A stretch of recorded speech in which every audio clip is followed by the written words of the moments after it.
Hi, this is Bobby with Grub Mud Concrete Services.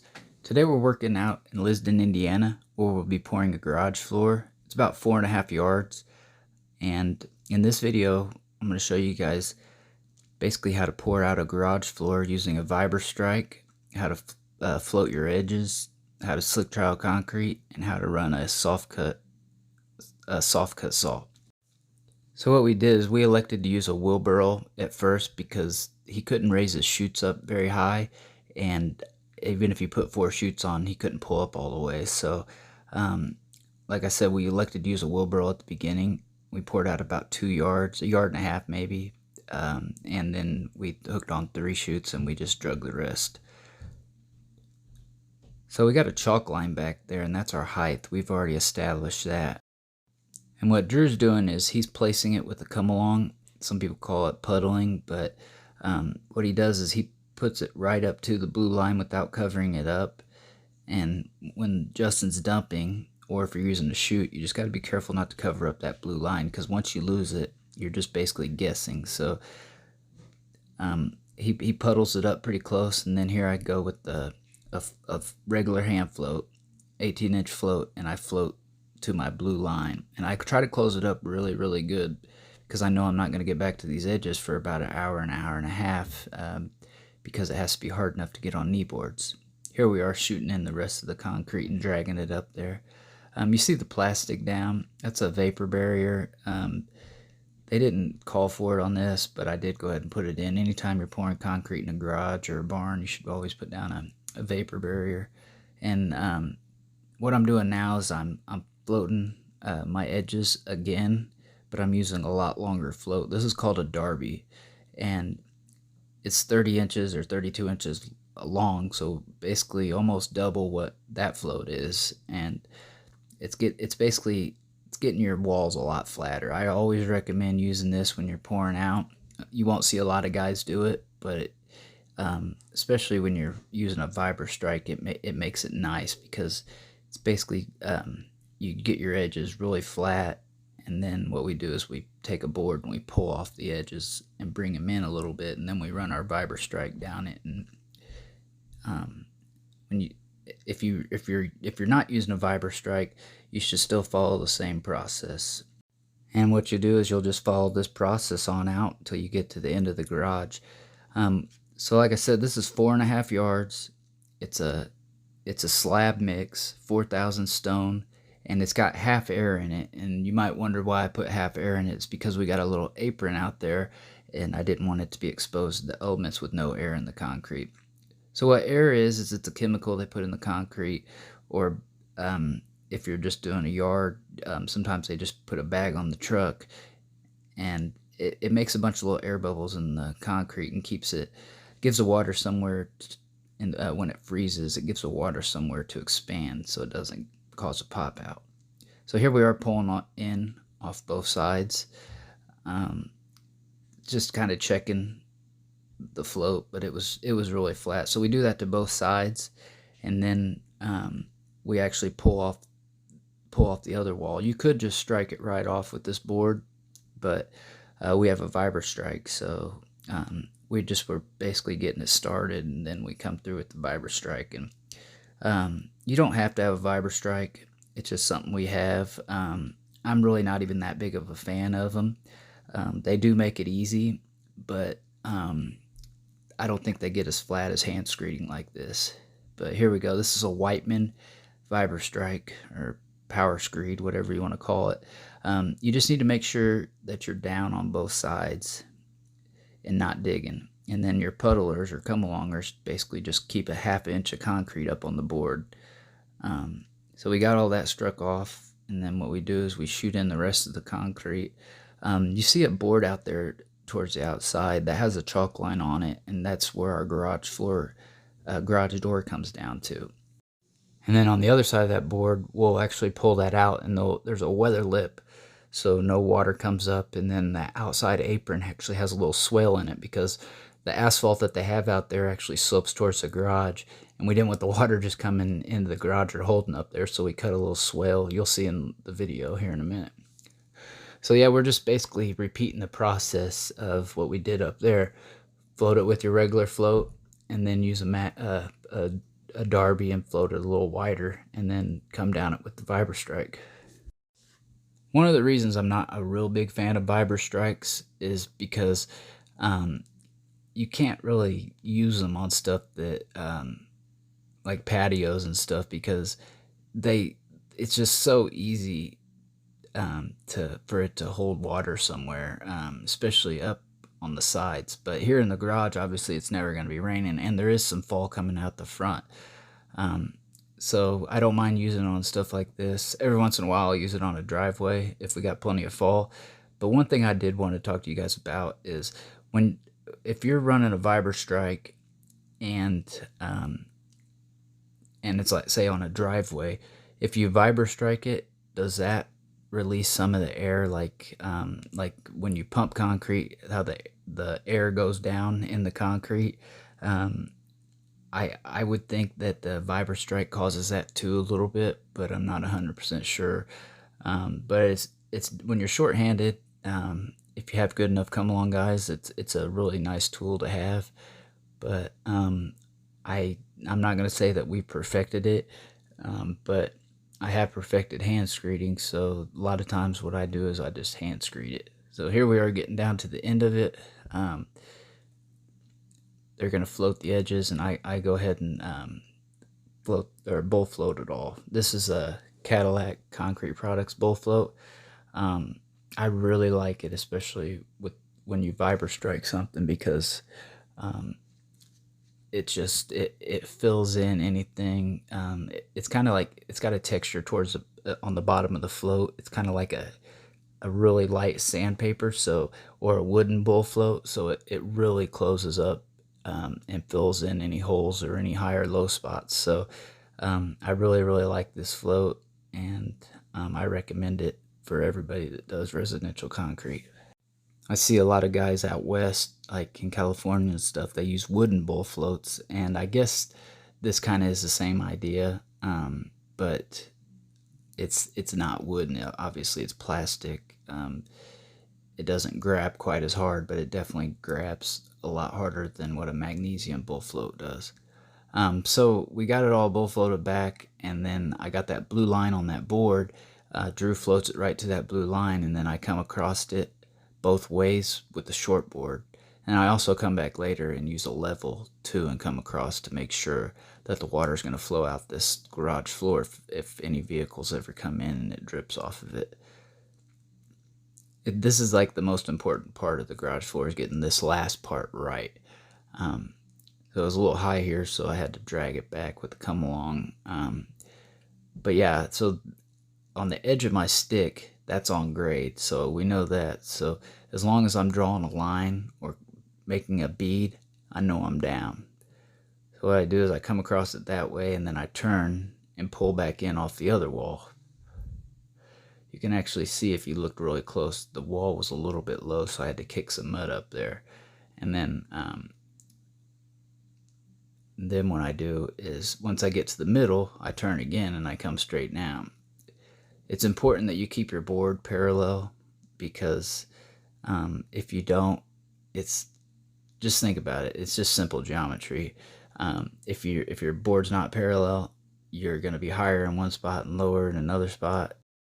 So yeah, just try to hold it parallel. You see I got to bull float that up at the front, but I think we go ahead and pour out the little apron first with the swale in it. Yeah. So we go ahead and fill up this apron. Usually what I do is I have like a rubber mat to stand on, or put some plastic down, because you don't want to get existing stuff, all concrete all over it like we did here. But this was going to be coming out later, so it wasn't that big of a deal, and it was really old. But normally I would have a rubber mat or some carpet or something down. So yeah, so we float right to the bottom of that board, because it's a 1/2 inch up on the other side. Then we'll pull those stakes and pull that board eventually, and you'll have a little weather lip there. So you're probably not going to be able to cut your swale at first. You got to wait for it to harden up, but that's no big deal. So I go ahead and full float again, because where I came across with the short board, it needed to be closed up. But it's pretty simple. Guys, if you like what you're seeing on this channel, I'm going to ask you to stop what you're doing and please hit that subscribe button, hit the like button, and if you do something different, or if you like what we're doing, or you don't like something, drop a comment in the comment box. All the interaction will help grow our channel.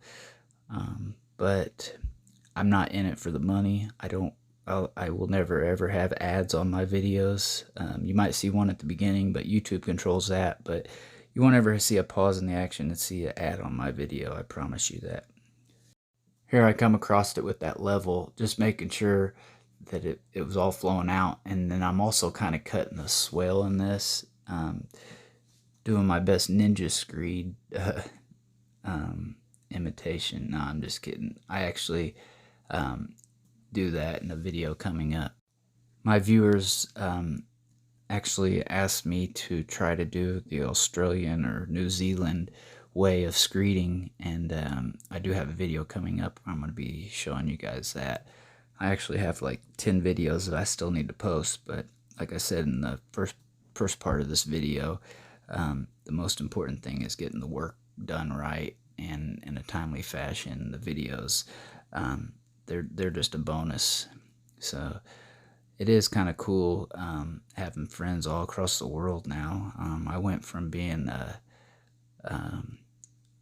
basically a guy that was addicted to drugs and you know, having all sorts of troubles, to get my life straightened out and having basically no friends at first, and then now I got friends all over the world. So it's pretty cool. I really appreciate what YouTube does, and it's just my way of saying thanks. So if you're kind of thinking about going out on your own, or if you're struggling with any kind of addiction issues or anything like that, just know you can do it. There's a lot of planning to it, and we have some tools that you're not going to probably have right off the bat, but that's okay. Just you got to show up.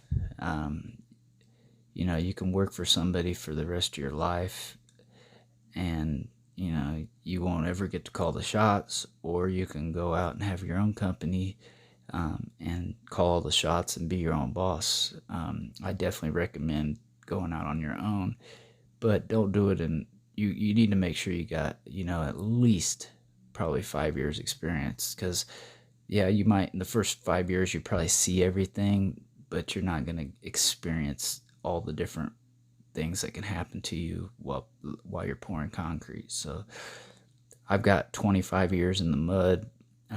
My dad, he has like over 35 or 4. I don't know. He's been doing it since like 76. So however many years that is. Now Justin's pulling these stakes. You see these pinholes? You got to fill them up with concrete. I'm brooming that little part in the sun right there, but you got to fill those holes up with concrete. So what we do is we keep a wheelbarrow full or bucket full, and then we put some mud in there, and then we actually take that same pin and we go up and down to push that mud down in there. If you don't do that, you're going to have a void. I see some guys, not on YouTube, but I see some guys that I've finished with that just take their float and go right over that. Well, you got a hole. You're just filling it up on the surface. So we like to push it down in there. And before we move the board, it's good to edge it one more time. Try not to leave such a big lip if you can. I know it's wet right here, and that's only a 3 3/4 inch edger, so I get it, but you want that as flat as possible. But I think this is a first edge. I don't think we had edged it yet, so it's not bad for a first edge. But then you'll have to go through and float that line out and make sure that there's no hole, no low spot. I say hole, but no low spot, because that garage door needs to come down and set perfectly on that. So we're removing the board, and you see that hole right there. Well, you got to fill that up with concrete or knock it down. So that was my high side to the left. So I basically start there, and I know that I want to be about 3/4 inch down, where my garage door comes down to. So basically, I start there and I get it to the right height, and then what I do is I'm scraping that down, and on the other side I have to put some mud in there and fill it up. And there's also supposed to be a swale in this so the water doesn't sit on there and it actually drains off. So that's why I said you need to be careful when you do go out on your own, because there's certain things that that's one thing you definitely don't ever want to have happen is your stuff holding water. Like no pond, no bird baths, no ponds in your pour. So that's the type of thing where you need to get the experience of doing stuff like this, and planning and preparation, and it takes a few years to have all that just come natural to you. The only thing in this world that comes natural to me is doing concrete and playing basketball. So yeah, I'm from Indiana, where all the best basketball players are from, like Larry Bird.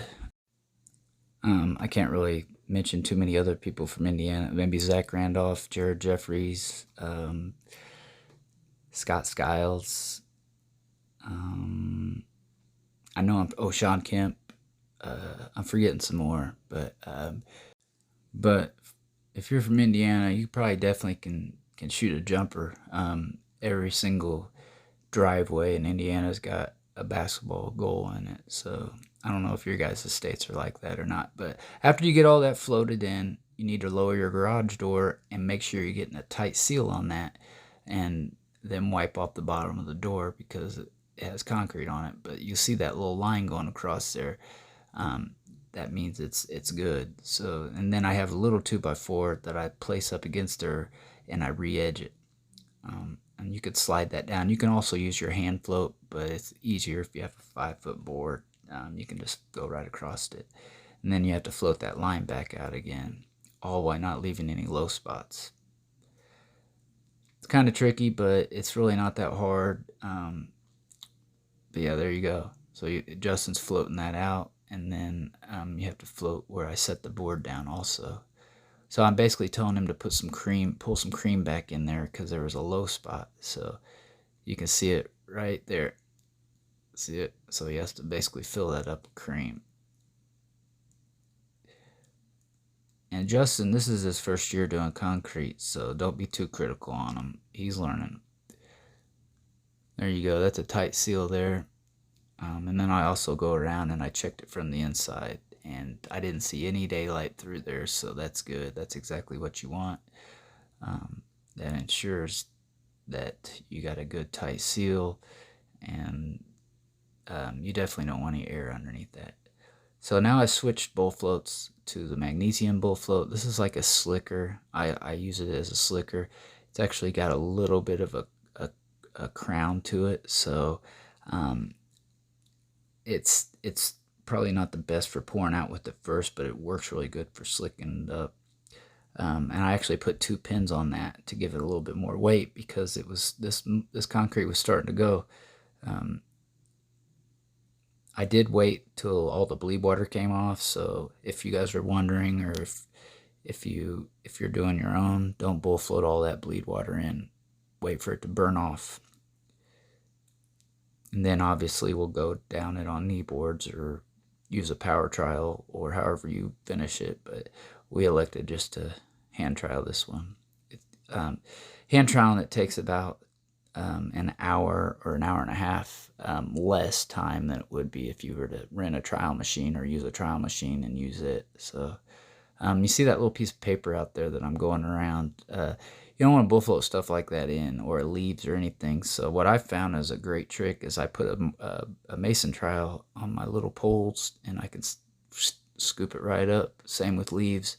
I don't bull float any leaves in. I don't fossilize anything. I don't like that. I think it's a bad look, and that's just another thing like to keep in consideration when you start your own company is, you got to give the best product that you can. Like I told you earlier in this video, I used to be a drug addict, and So for like 20 years of doing concrete, working for other people, I was on drugs. And then for the first 3 years I had my company, I was on drugs. I am grateful that I always did good work. I've never screwed anybody over, never done any shady stuff. I've always done work like I would do at my own house. And I get some comments on there, and some people are critical and stuff, but all of our customers that have ever used Grub Mud Concrete have always been happy. And we poured a bunch of driveways last year.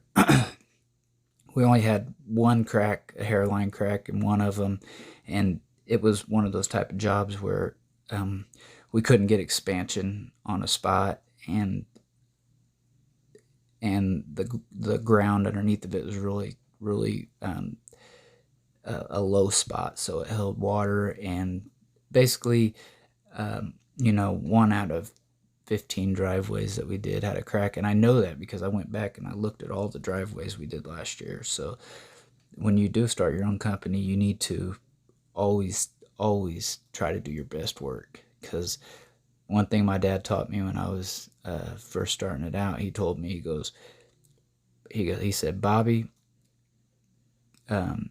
good news travels slow, but bad news travels fast. And he's right, especially this day and age with social media. So I'm basically going down that wall. We're just putting a float on it this time.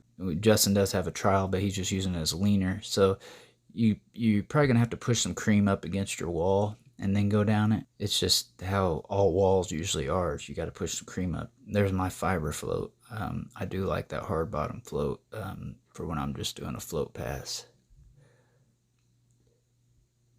So yeah, so you're just basically going down your wall, reaching out to the middle as far as you can, and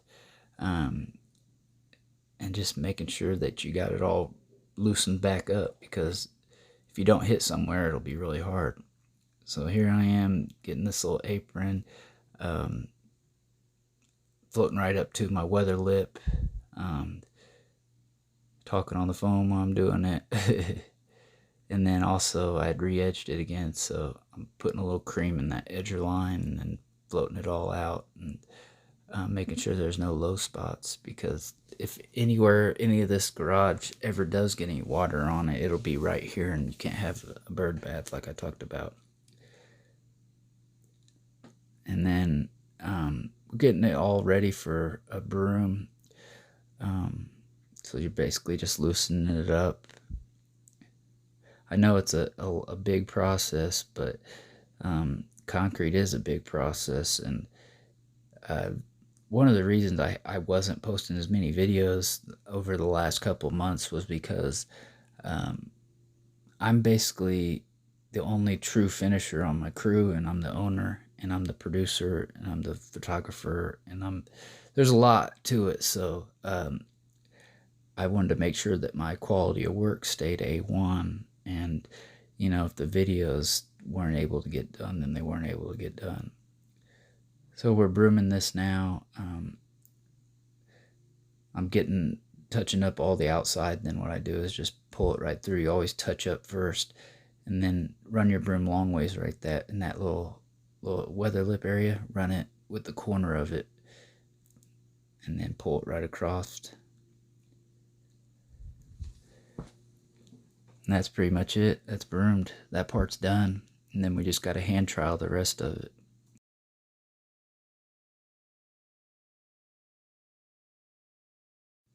You do need to make sure, though, that you take a margin trowel and get in around those rails, because that's the part that I always see people leave holes in. So I'm basically still working on that one little low spot, putting some cream in there,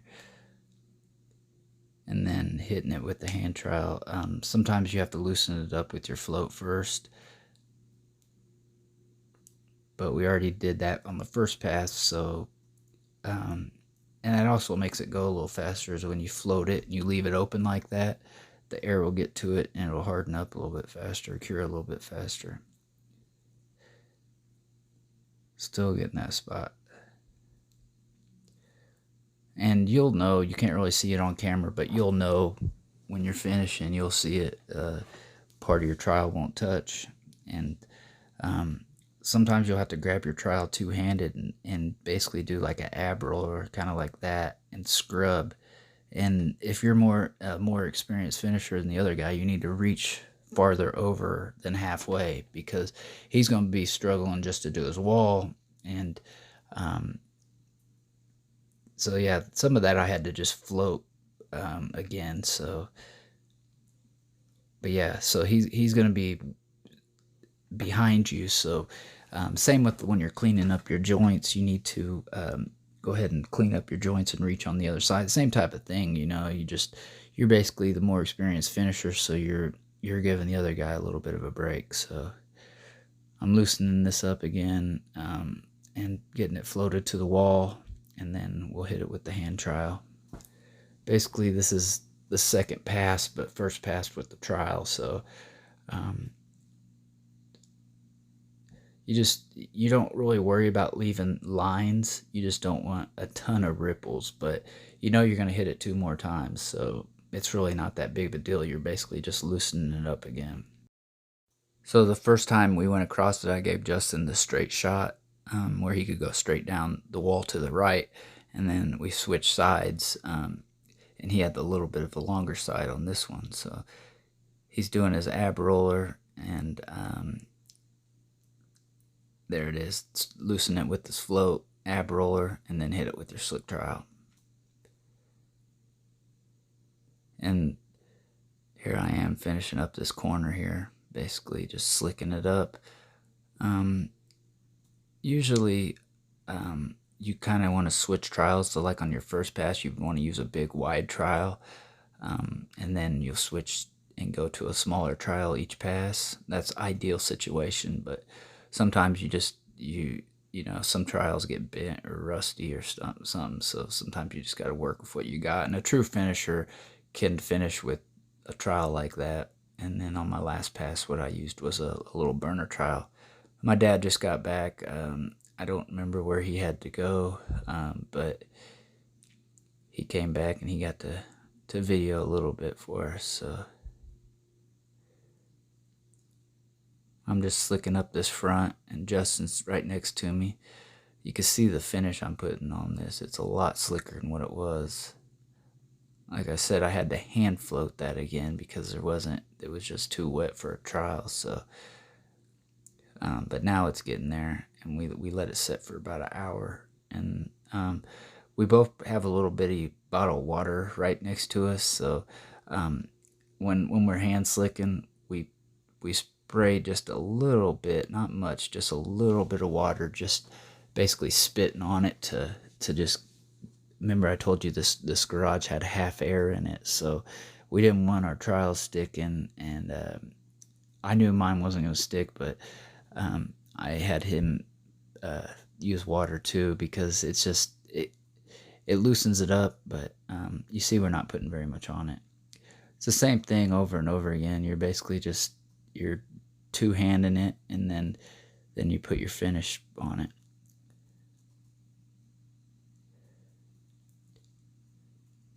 Just make sure you guys don't hit each other with your hands. Justin was also getting sick this day, so my dad had to end up going on the last pass for us. So it's starting to get a little bit slicker each time. And then here's the second to last pass, actually, but the last pass on knee boards. Same deal, same exact thing. Just a little bit of water, and you can kind of pull that glaze right back as you go.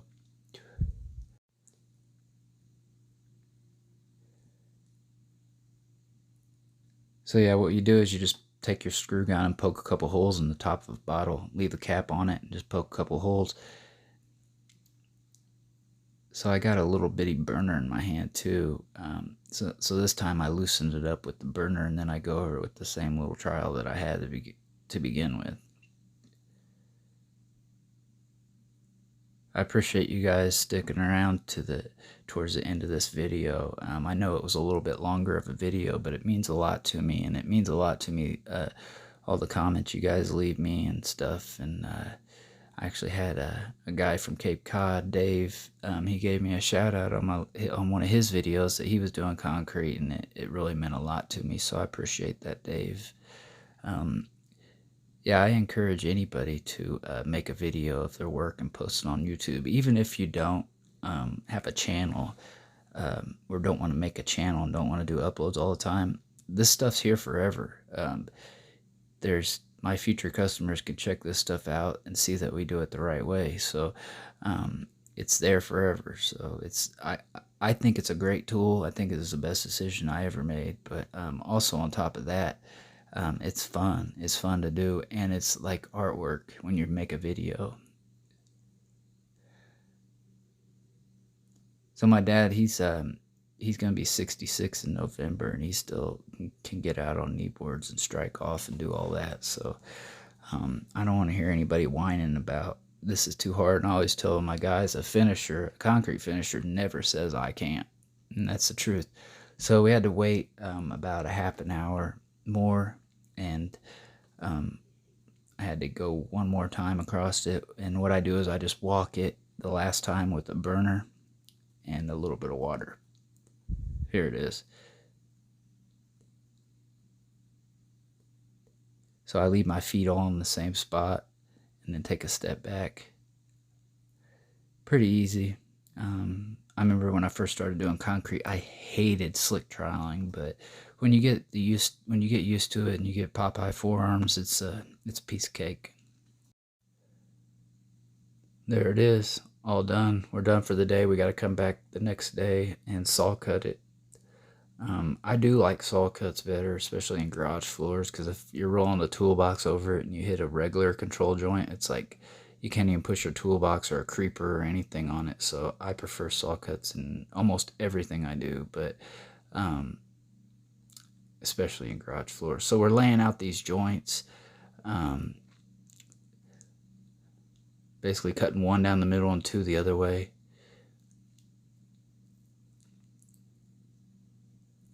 And then just pop your line on it.